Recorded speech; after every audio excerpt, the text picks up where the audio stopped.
I first off, just sort of going linearly, I love the opening title credits of Indiana Jones and the Temple of Doom behind Kate Capshaw, who is like in front of it, and the logo appears as it does on posters, which I will not give anything away, but we don't often see that style in other films. With Kate Capshaw in front of the title, you mean? Yeah, no, where you actually see where it says Indiana Jones in the Indiana Jones orange font. Like Raiders I doesn't see. have that. Yeah, Right. I see. it's Yeah. just different style. Like this movie's more sort of pulpy. Oh, totally. Yeah. Um, I love and I was timed it because I've seen this movie so many times. I was curious as to the structure. The first 19 minutes of this film, with the like Nurhachi's remains at Club Obi-Wan, the huge shootout in Club Obi-Wan, the escape, jumping out the window, the giant rolling like block, the car chase, Hmm. Dan Aykroyd's brief cameo out of nowhere where he just shows up. He's like, "Hello, I'm Odd Webber." Blah blah blah blah blah. He's like, "You will be riding on a cargo plane." I was They like, must is that Dan Aykroyd? they must have stayed friends from 1941, is what I'm guessing. You know. Yeah, exactly. No, for sure. And then like all that is in the first 19 minutes. Then they jump out of the plane in that ridiculous raft sequence that I love.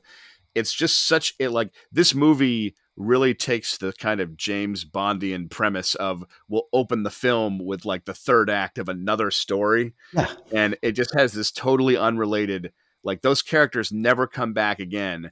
And in terms of what I really enjoy about this movie, the tonality of it, it's like my description of it, it's like it on the outside it looks like a beautiful like cake and you like want to eat it, but like it's hollow and there's a giant tarantula inside.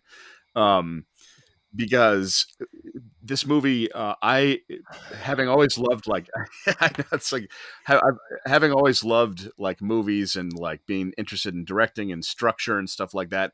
What I really love about Indiana Jones and the Temple of Doom is if you're seeing this for the first time, it starts off very splashy with a musical, very light. Like you have a sense like what I'm going to be seeing is a lot of fun, maybe not as deep as Raiders, but after they crash and they arrive in India, this like oppressive tone of darkness just creeps down on the movie. And so I love how the evil and the tonality and the horror elements of this film are kind of saved for the second act. And it sort of creeps in insidiously. Um, Interestingly enough, the actor who played the village priest, he actually did not speak English in real life, and Spielberg told him his lines phonetically to him, so he'd mimic the sound. So that's where he would say like it most darkness over the village. He's literally just going off Spielberg's direction. It's a very different animal than Raiders because Raiders is undeniably way more epic and kind of grander visually, and it's open skies and deserts and vehicles and soldiers. Like it's very there's like a David Lean Yeah. feel It to moves. Raiders. This is a subterranean horror movie Haunted house. that happens to have some like outdoor locations in the first half. I know what you mean about the pacing in the temple, but for me personally, the reason I like it a lot is because when they get to the temple, the movie's had some action and laughs and the gross out, dinner scene and some Mm. really good set pieces. And I love the thing with the spikes coming down and them getting trapped. Like the action in this movie is legit. But until they've arrived at the temple, it's never gotten fully dark. And when they get there and they get trapped, it gets dark. Like Harrison Ford drinks the poison, like they're being whipped, like Willie is literally about to be sacrificed to the fire, and that's like incredibly Yeah. suspenseful and just horrifying because I can't imagine her terror and just like blacking out in the heat. But it gets so oppressive and so heavy, that when they break free and escape, I find the like minecart chase wildly exciting. The bridge climax, just like it's like they get let out of the prison of the Temple of Doom and they get this escape. Like the last third of that movie to me is just action packed. I love everything.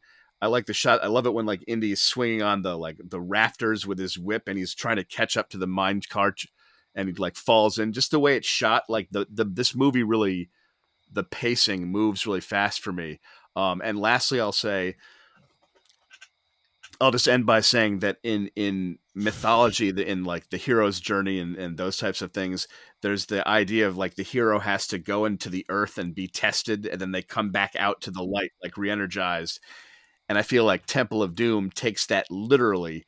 We literally see a movie where like Indiana Jones and company go to hell, survive hell, and then break up back forth to daylight on the other side. And it was like a fever dream nightmare of a story. So that's what I like about it. I could go on and on, but I would give Temple of Doom 4 as well. I give it a solid 4.